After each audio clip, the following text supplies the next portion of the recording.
Joe, are we doing this in today? Hey, how's it going? It's Friday, pack of the week. Hey, thanks for joining us today. We Yeah, got, thank you, Corey everybody. Connor, That's me. Good Corey morning. Stein, Sustainable Packaging Podcast. We got Adam Peak, People of Packaging Podcast. You got me, Evelio Matos, Unboxed, the original Unboxed Packaging Podcast. And we're going to talk about package of the week. We're going to take apart some packs. We're going to look at them, talk about them, give you some feedback. And yeah, I'm ready to go. You guys ready to go? Ready. Pack of the week, pack of the week, pack of the week.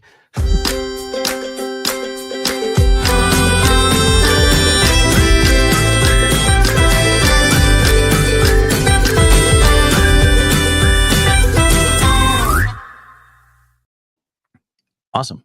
All right. Love that intro. Yeah, good one. Pack of the week is coming to us live thanks to Huw. Thank you, Huw. This is Shout out Huw's Huw package. Huw's package. So what are we looking at here? We've got the Savannah Bee company, and it's a trio. It's a honey trio. So you got this bottle, and then up at the top, you got a piece of honeycomb. So you got acacia honey, orange blossom honey, and then raw honeycomb. So let's kind of click into this thing here.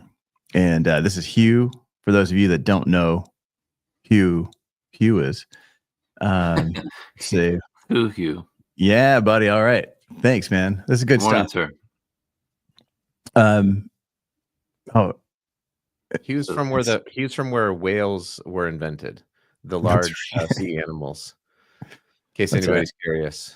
And this honey is right next to the Manuka honey, and the Manuka honey is like the crazy expensive stuff.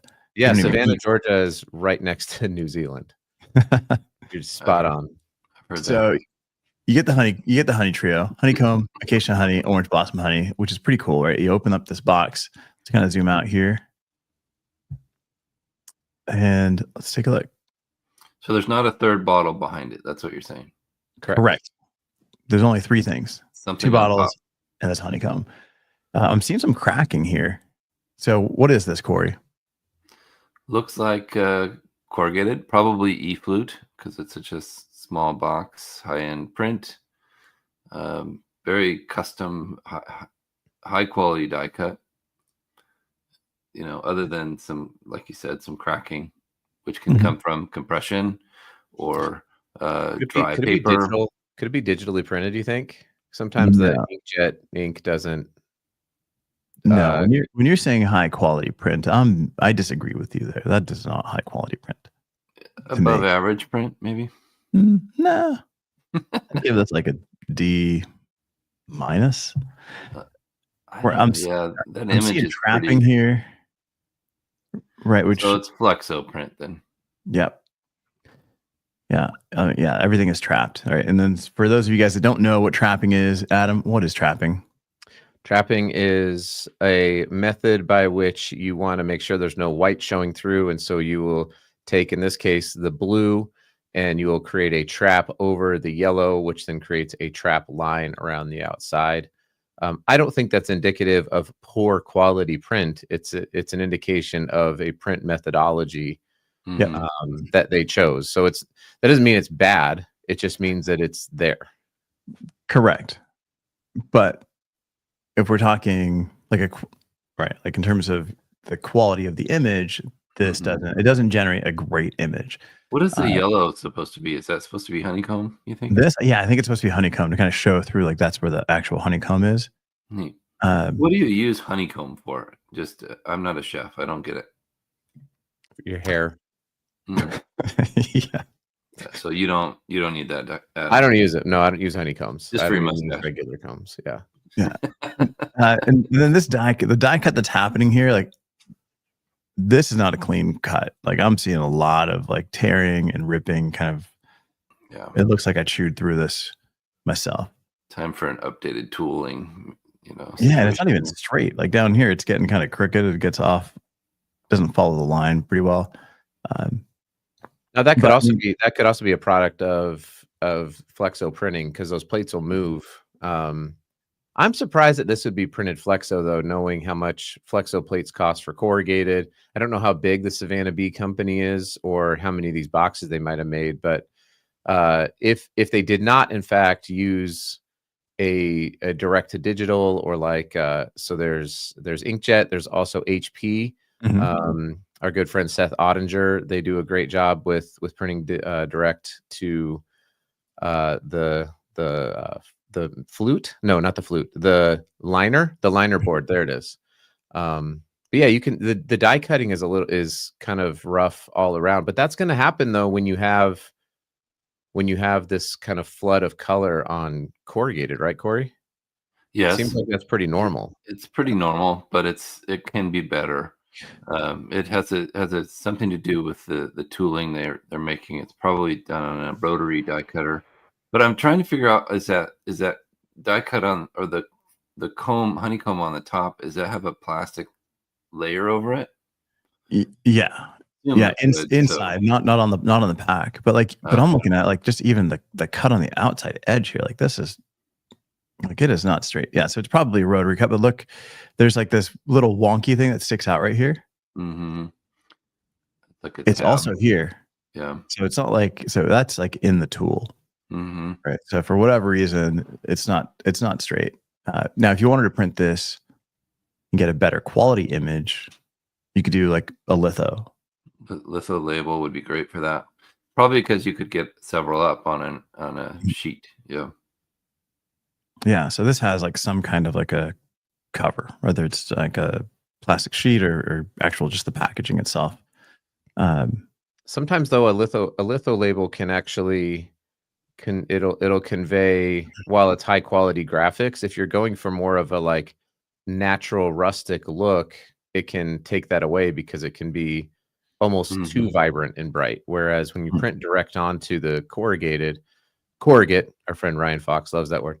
When you print directly onto it and the ink settles in, and you get like you can get more of a natural feel, and maybe that's what they're going for. Huw, was this at Costco, or was this like local? So let us know in the comments where you saw this. So you were right, Corey. There's some spacing inside of here. But this is a cool insert, right? You've got like the wall goes all the way back, so it locks this from moving backwards and forwards. It folds back to the middle, or at least behind the bottles.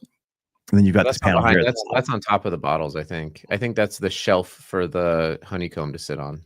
Oh, yes. Yeah. This is the shelf, but this panel here goes all the way to the back and then comes halfway back here. So this is behind, like the bottles are in here, right? So this insert folds behind the bottles, and then this flap goes on top of them. So you get this gap here, which is interesting. It seems like wasted material. Yeah, so it's weird. I don't know. I'd have to see the whole. I'd have to play with it.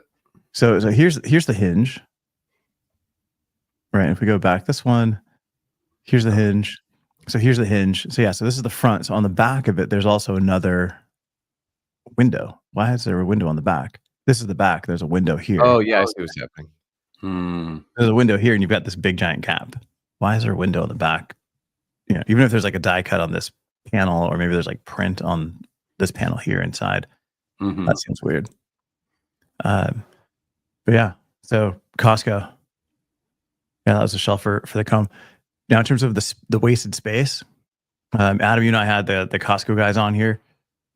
Sometimes for Costco, you got to create a waste of space in order to put the number of products you're allowed on a pallet, right? So they may only be allowed, I don't know, like say 50 when they could potentially fit 300. So they've got to create this gap of air in there in order to make their product bigger, to fill the pallet with the number of products that they're allowed. It's not trying to maximize the space, that's always crazy. It looks like, look down below on the second, so you have the front and the back are both displayed for some reason. I wonder why you get that weird. Yeah, it's interesting. Like, hey, it's empty. Maybe that's why they need that insert, because the die cuts take away from the integrity of the box. Yeah, there's a lot going on. There's a really cool pack. Yeah, Huw, thanks, thanks for Huw. sharing that. Yeah. Always good to see what's going on out there. Brandon, what's up, man? How's it Hey, going? Brandon. Brandon also doesn't need a honeycomb. I might ask. Brandon's been traveling the world. Good to see him. Wanted to like we got like 2 seconds left. I want to show this one. This do-it-yourself packaging has always been a challenge. This pack is awesome. It's also been really fun for me to figure out over the years.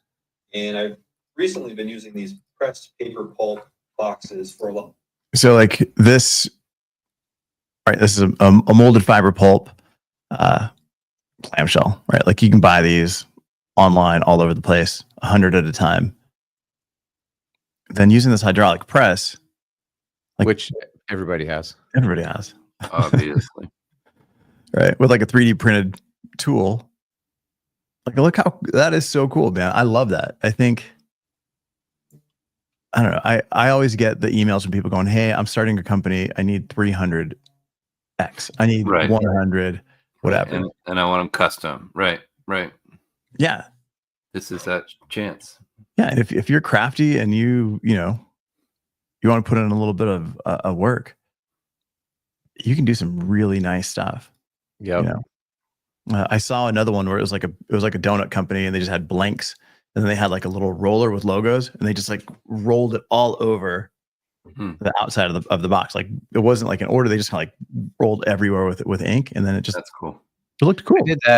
I did that for Dale Dupree for his Sales Rebellion conference. I bought a bunch of like pink, just blank donut boxes, and I bought a custom stamp, and it's huge. And I just a big ink pad, and I just rolled it on there to create like a custom donut box. And it does take time, but if you only need 100 or 500 or something, like you can knock that out in a weekend. It took me like I don't know 4 or 5 hours to get all of his stuff done, but yeah, you can still create custom packaging using stock packaging, and then custom tape or apparently a press or a stamp or a label. This is a new one. Yeah. This is great. I mean, there's a lot you can do. Just got to get creative. You don't always have to go, try to go super custom and spend thousands of dollars for a trial run, right? Like there's the stampmaker.com, there's like bigstamping.com, like Rubber Stamp Champ, like all these companies that sell these giant stamps. So pretty cool stuff, man. Yeah. I was going to grab mine, but I won't. It's right here. Awesome. All right, guys. So that's Pack of the Week. Adam, what's the theme song? Pack of the Week. Wow. All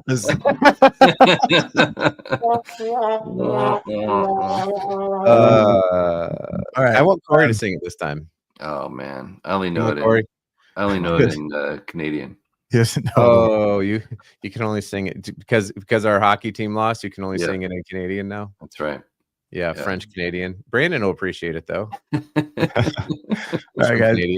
If you see cool packaging out there, tag us and we'll share it on the show. Yeah. We'll see you next week. Bye. Pack of the Week.